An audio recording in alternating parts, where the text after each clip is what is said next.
Continuando então, a mensagem da Bíblia para a salvação é a mensagem de Deus para o homem que foi comunicada muitas vezes e de muitas maneiras, conforme Hebreus capítulo 1 e versículo de número 1.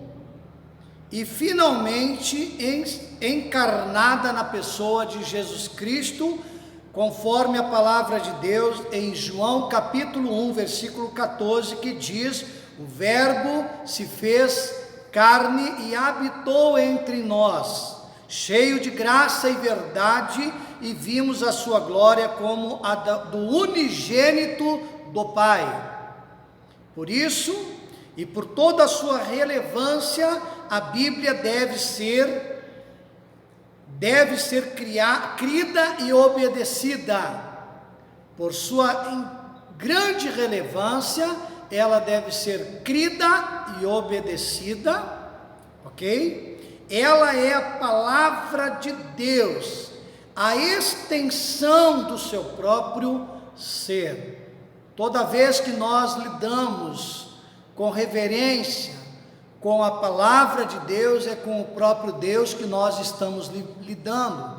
Deus não está limitado a uma obra literária que nós recebemos compilada em muitos livros em nossas mãos, mas esta obra literária, ela traz consigo a preciosidade da revelação nas mais altas intenções divinas, e deve ser tratado com toda a reverência, com todo respeito, conforme a relevância do seu conteúdo. Ok, queridos? Podemos dizer que Jesus, ele é a figura central da Bíblia, de toda a Bíblia. Certamente, uma vez que o seu tema é a redenção da humanidade, e a redenção se dá através do Cordeiro de Deus, Jesus Cristo, ele se torna a figura central da Bíblia Sagrada, pois não haveria redenção sem Jesus e seu sacrifício por toda a humanidade.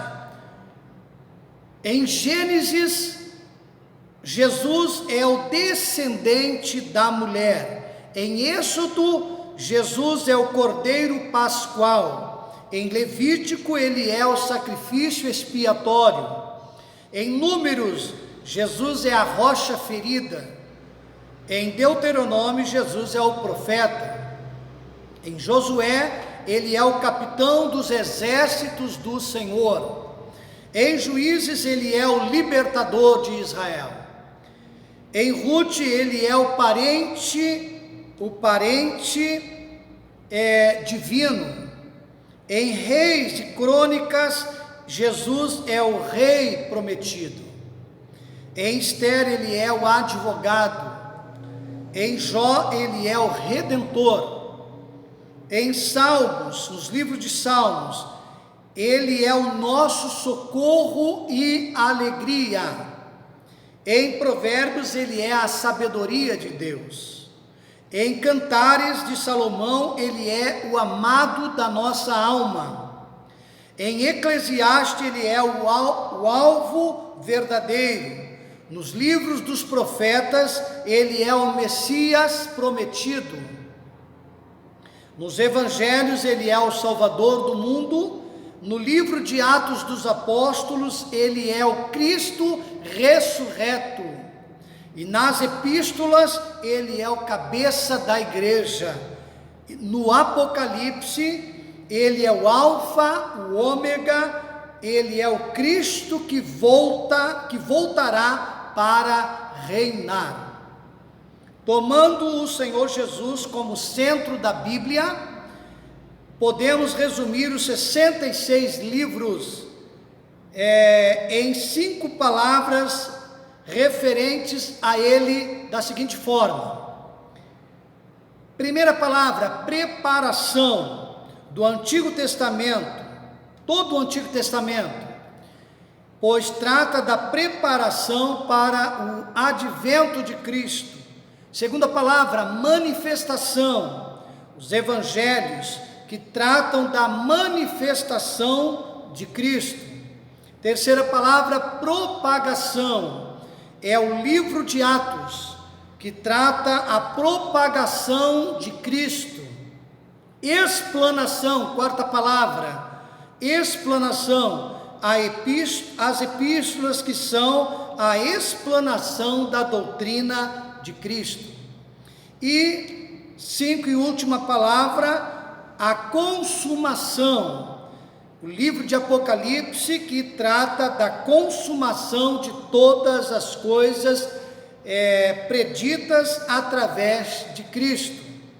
Então, nós temos aí 5 palavras que poderíamos dizer que resumem a revelação dos 66 livros sagrados, e todas essas 5 palavras apontando para Jesus: a preparação, a manifestação, a propagação, a explanação e a última, consumação de todas as coisas. Ok? Algumas frases que são famosas e que foram ditas por, naturalmente, pessoas famosas a respeito da Bíblia Sagrada. Napoleão Bonaparte disse: a Bíblia não é um livro qualquer, mas sim uma criatura viva, com um poder que conquista tudo o que se opõe a ela. Napoleão Bonaparte. Thomas Henry disse o seguinte: a Bíblia tem sido a carta magna dos pobres e oprimidos. A raça humana não está em condições de desprezá-la. Uma outra frase interessante de Napoleão Bonaparte sobre a Bíblia: a alma jamais pode vaguear sem rumo, se tomar a Bíblia para lhe guiar os passos. A alma jamais poderá vagar sem rumo se tomar a Bíblia para guiar os seus passos. Napoleão Bonaparte. Frases interessantes de pessoas que nós não sabemos exatamente se temeram ou não a Deus, se obedeceram ou não, se foram salvas ou não. A verdade é que foram pessoas que tiveram uma grande proeminência na história e que reconheceram na Bíblia Sagrada a sua importância como revelação de Deus. Isaac Newton disse o seguinte, físico matemático: todas as descobertas humanas parecem ter sido feitas com um único propósito de confirmar cada vez mais fortemente as verdades contidas nas Sagradas Escrituras. Veja bem que coisa interessante. Todas as descobertas humanas parecem terem sido feitas com um único propósito de confirmar cada vez mais fortemente as verdades contidas nas Sagradas Escrituras. Isaac Newton, o físico matemático. Dom Pedro II, ele o imperador brasileiro, ele fez a seguinte afirmação: eu amo a Bíblia, eu a leio todos os dias, e quanto mais a leio, mais a amo. Há alguns que não gostam da Bíblia, eu não os entendo, não compreendo tais pessoas, mas eu a amo, amo a sua simplicidade, e amo as suas repetições e reiterações da verdade. Como disse, eu leio-a cotidianamente, eu gosto dela cada vez mais. Outra frase interessante sobre a Bíblia: George Washington, presidente dos Estados Unidos, ele diz o seguinte: é impossível governar bem o mundo sem Deus e sem a Bíblia. Abraham Lincoln, presidente dos Estados Unidos, uma outra frase importante sobre o reconhecimento da Bíblia Sagrada, ele disse: creio que a Bíblia é o melhor presente que Deus já deu ao homem. Todo o bem da parte do Salvador do mundo nos é transmitido mediante este livro. Tenho aqui várias citações de pessoas famosas que na história fizeram referência a esse livro sagrado. E eu passo apenas alguma para os irmãos, haja vista que vocês têm com vocês um material de sala de aula, onde vocês poderão ter acesso a todo o conteúdo de forma mais completa, certo? Vamos falar um pouco, amados, sobre a autenticidade e a inspiração e a Bíblia como revelação de Deus. A autenticidade da Bíblia. Há muitas afirmações na Bíblia declarando que todas as palavras das Escrituras são palavras de Deus. A autenticidade da Bíblia, primeiro, parte do princípio de que ela mesmo diz de si mesmo ser a verdade. A declaração que o registro sagrado dá de si mesmo, a declaração que a Bíblia faz de si mesmo, autentica o seu valor estimável como verdade inquestionável. Quando nós olhamos para a história, nós vamos nos deparar com uma série de tentativas de muitos renomados estudiosos, homens conceituados em suas épocas, em seus períodos, em sua geração, que tentaram negar a autenticidade bíblica. E o resultado disso é que surgem muitos manifestos e até livros que são editados, como por exemplo, aquele que traz consigo o título A Bíblia Tinha Razão, ou aquelas duas edições, não lembro exatamente agora o autor, que escreveu Evidências que Exigem um Veredito.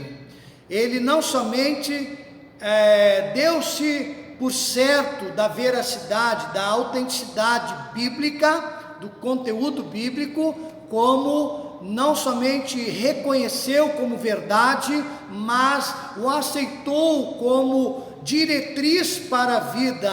Pessoas que deram testemunho de uma mudança, de uma transformação, a partir do entendimento de que a Bíblia realmente ela é digna de aceitação em seu conteúdo, por ser a revelação de Deus para o homem. No Antigo Testamento, essa declaração da Bíblia de si mesmo, sendo ela a verdade de Deus, se vê com mais frequência na frase introdutória, assim diz o Senhor. Nós lendo o Antigo Testamento, nós vamos perceber muitas vezes essa citação, não é? Principalmente nos registros dos livros proféticos, nós encontramos ali uma frequência desta citação, assim diz o Senhor. Isso vem autenticando a Bíblia como palavra de Deus, como revelação de Deus. Ocorre centenas de vezes, da mesma forma quando os profetas dizem, assim diz o Senhor, eles estão reivindicando a condição de mensageiro soberano, rei de Israel, do soberano rei de Israel, ou seja, o próprio Deus, e declarando que estas palavras são palavras de Deus. Existe aqui na nossa apostila, no nosso livro, texto de aula, várias citações referente a essas afirmações dos profetas, dizendo assim diz o Senhor, e colocando nessa afirmação um peso não só de revelação, mas do próprio Deus estar representado no profeta que traz ao povo uma determinada revelação. No Novo Testamento, várias passagens indicam que todos os escritos do Antigo Testamento são vistos como palavra de Deus. O texto, por exemplo, de 2 Timóteo, capítulo 3, versículo 16, diz: toda a Escritura é inspirada por Deus e útil para o ensino, para a repreensão, para a correção e para a instrução na justiça. Veja que o apóstolo Paulo diz toda a Escritura, ou seja, de forma plena, a revelação, ela é digna de confiança por ser a palavra de Deus, a revelação de Deus para a humanidade. É inspirada, ela possui a inspiração divina. Uma indicação semelhante da qualidade de todos os escritos do Antigo Testamento como palavra de Deus encontra-se também em 2 Pedro, capítulo de número 1, do versículo 19 ao 21. Lá nós encontramos uma afirmação de Pedro dizendo: nenhuma profecia é de particular elucidação.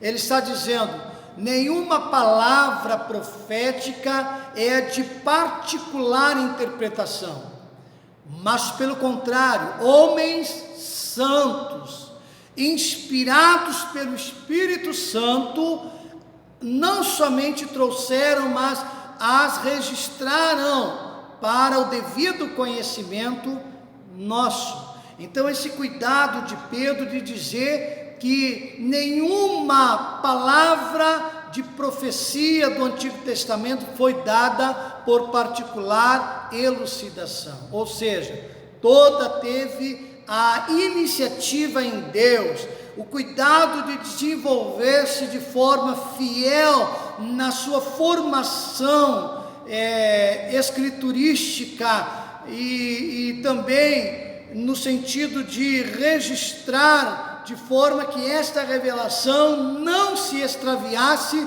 em seu sentido original. Tudo teve a sua iniciativa procedente de Deus e o cuidado de Deus para que esse texto sagrado chegasse até nós. Muitas outras passagens do Novo Testamento falam de modo semelhante a respeito das partes do Antigo Testamento, ou seja, o Novo Testamento dando testemunho do Antigo Testamento no que diz respeito à autenticidade da revelação. Em Mateus capítulo 1, versículo de número 22, se encontram as palavras de Isaías do capítulo 7, versículo 14. Elas são citadas ali dizendo o seguinte: o que fora dito pelo Senhor por intermédio do profeta. Citações do Novo Testamento, autenticando aquelas citações do Antigo Testamento, conciliando aí ambos testamentos como uma só revelação de Deus. Em Mateus capítulo 4, versículo 4, Jesus diz ao diabo: não só de pão viverá o homem, mas de toda palavra que procede da boca de Deus o homem viverá. No contexto da citação repetida, esse texto, por exemplo, que nós mencionamos aqui, a palavra de Jesus repreendendo a Satanás em suas intenções de levá-lo a pecar contra Deus ali no período do deserto, é um texto que nós encontramos, por exemplo, em Deuteronômio capítulo 8, versículo de número 3, lá no Pentateuco, nos livros de Moisés. Ou seja, a Bíblia ela se auto-interpreta e ela mesmo dá testemunho da sua própria autenticidade. Somos convencidos a aceitar as reivindicações da Bíblia, de que ela é a palavra de Deus, à medida em que nós vamos lendo. Uma coisa é afirmar que a Bíblia alega ser a palavra de Deus, outra coisa é nós nos convencermos de que as suas afirmações são verdadeiras. Nossa convicção definitiva de que a Bíblia é a palavra de Deus, ela advém de uma experiência pessoal com o Espírito Santo, que Jesus disse ser o Espírito da verdade. É o testemunho do Espírito no nosso espírito que testifica a autenticidade da Bíblia Sagrada, não como apenas um material literário e histórico, mas como revelação de Deus para o nosso coração. Sendo assim, queridos, cabe a cada um de nós observarmos com todo respeito a palavra de Deus, sabendo que ela é a autêntica revelação de Deus para todos nós. Quanto à inspiração, falamos da autenticidade e falamos que a Bíblia é a principal testemunha para fortalecer o crédito que deve ser dado a ela como revelação de Deus, porque ela testemunha de si mesmo a esse respeito. Além da Bíblia falar acerca de si mesmo, a respeito da sua autenticidade, o testemunho do Espírito, ele é o fator primordial, principal, essencial, imprescindível, para que no meu coração e no coração dos homens de boa vontade, a palavra de Deus seja crida e obedecida. Mas quanto à inspiração, vamos lá. A inspiração é a influência do Espírito de Deus sobre a mente dos escritores da Bíblia. Quando falamos então em inspiração, estamos falando de uma ação do Espírito de Deus sobre a vida, não é? O Espírito sobre a vida do escritor, colocando nele a revelação e dando-lhe capacidade para que ele então venha transferir esta iluminação e registrar esta inspiração no papel, para que assim se conserve, se preserve a revelação. A inspiração, ela se dá então desta atividade de Deus e o homem a quem ele escolheu para isso. Não é simplesmente um fenômeno da natureza humana ou um capricho psicológico, mas o efeito da operação do Espírito Divino, não é pessoal, agindo na vida do homem que ele escolheu para isso. Contudo, a inspiração não é uma influência sobre o corpo, mas sobre a mente da pessoa. Deus garante o seu fim, não através da comunicação exterior e mecânica, mas despertando os poderes racionais do homem para este fim. Ok? É uma obra de Deus em parceria com a capacidade do homem para o registro desta informação. A inspiração deve ser definida não por seu método, mas por seu resultado. É um termo geral, incluindo todos esses tipos e graus de influência do Espírito que operam nas mentes dos escritores, adaptando as necessidades morais e religiosas do homem. A inspiração pode frequentemente incluir a revelação ou iluminação do homem para entender a verdade revelada. A inspiração, contudo, não inclui necessariamente e sempre a revelação e a iluminação. É a influência divina que garante a transmissão da verdade necessária. Pode apenas ser uma inspiração de superintendência, ou pode ser também e ao mesmo tempo uma inspiração de iluminação e revelação.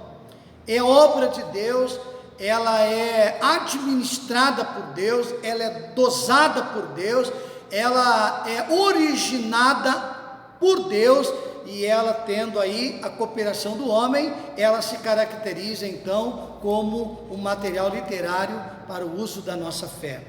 Afirma-se que a inspiração pode qualificar o pronunciamento oral da verdade, ou liderança sábia e atos ousados a fim de prestar um serviço ao reino de Deus, como no caso de Bezalel e Sansão. Homens que foram usados por Deus, cada um na sua maneira, da sua forma, assim também os escritores da Bíblia Sagrada foram usados nessa característica particular da inspiração divina, que não somente colocava neles, nas faculdades racionais deles, aquilo que deveriam escrever, mas também os capacitavam para isso, dirigindo suas mentes, coordenando seus pensamentos, para que a revelação então fosse preservada tal qual a vontade de Deus. Ok? A seguir eu gostaria de passar algumas provas da inspiração de Deus na Bíblia Sagrada. Deus fez uma revelação de si mesmo aos homens, comunicando a verdade e presidindo a sua publicação até onde for necessário para o cumprimento do seu propósito. Tudo tem a sua origem em Deus para cumprir um propósito de Deus. Jesus garante a inspiração do Antigo Testamento, citando-o na fórmula "está escrito". Nós sabemos, os que lemos o Novo Testamento, nós encontramos muito frequentemente a afirmação de Jesus dizendo "está escrito". Ele cita 4 dos 5 livros de Moisés, os Salmos, Isaías, Malaquias e Zacarias, com a mesma fórmula dizendo "está escrito". Jesus comissionou seus apóstolos como mestres e lhes deu promessas de um auxílio sobrenatural do Espírito Santo em seu ensino, como uma promessa feita aos profetas do Antigo Testamento, quando disse: "Ide, ensinando-os a guardar todas as coisas conforme eu vos tenho ordenado". Ok, queridos? Para concluir então a nossa aula sobre bibliologia, a doutrina das Escrituras, eu gostaria de deixar esta conclusão para os irmãos, afirmando que a Bíblia é a revelação de Deus à humanidade. Tudo que Deus tem para o homem e requer do homem, e tudo que o homem precisa saber espiritualmente da parte de Deus quanto à sua redenção, a sua conduta cristã e felicidade eterna, está revelado na Bíblia Sagrada. Deus não tem outra revelação escrita além da Bíblia. Tudo o que o homem tem a fazer é tomar o livro e apropriar-se dele pela fé. O autor da Bíblia é Deus. Seu real intérprete é o Espírito Santo, e seu tema central é o Senhor Jesus Cristo. O homem deve ler a Bíblia para ser sábio, deve crer na Bíblia para ser salvo e praticar a Bíblia para ser santo. Amém, queridos? Nós encerramos aqui este bloco sobre bibliologia, trazendo para você, nesta aula, alguma coisa sobre a doutrina da revelação de Deus, a doutrina das Sagradas Escrituras. Que Deus abençoe seu coração e até a próxima aula, em nome de Jesus. Fique na paz do Senhor.